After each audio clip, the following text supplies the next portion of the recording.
the impeachment of Donald Trump. I think should have happened because he's well deserving of it and he should be removed from office. But just like everybody else said, I don't think he'll be removed.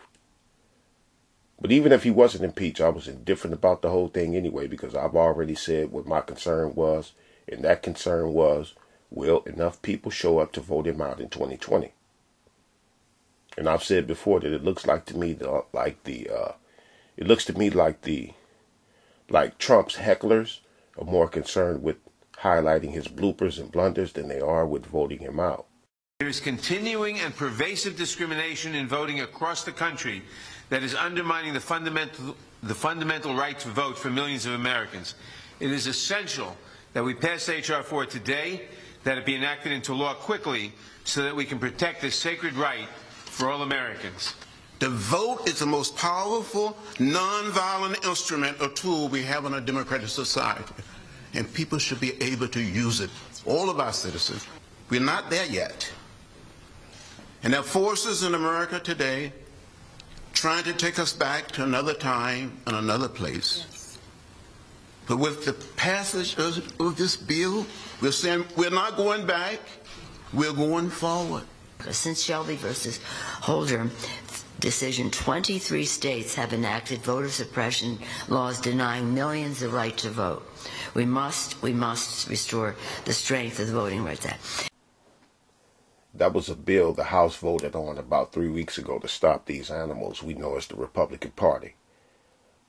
And Roland Martin and the people that he works with are the only people I see on here that's been fighting and focusing on the Republican Party's numerous attacks on the voter registration. Voter suppression is going on all around the country, and this is the most intense they've ever been about suppressing votes. But yeah, impeach him, highlight his mistakes, feature his bloopers and blunders, reveal that he's a very unsavory character. Yeah, do all that. It's necessary. Trump got that coming. But the point is being overlooked, which is who's going to beat him in 2020 and how to do it. So I'm going to put a few links in the description box of a group that Stacey Abrams started called Fair Fight. She got ripped off because of voter suppression efforts by the Republican Party. And donate. I mean, after all, you give money and lend support to people on here who just talk to you.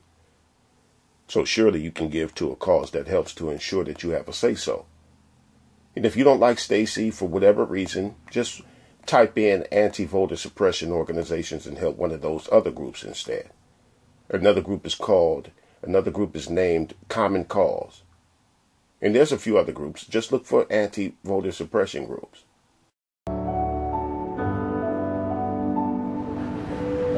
The laws have changed. They should inform people of that. When you go to the DMV, you used to be able to change your license that day and walk out with it.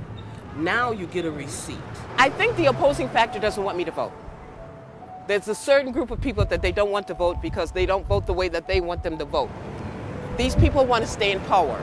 And so in order to stay in power, they change the voting system so you're frustrated when you go to the polls to vote, if you get there. Since I was 18, the day I turned 18, my mother said, go across the street and register to vote.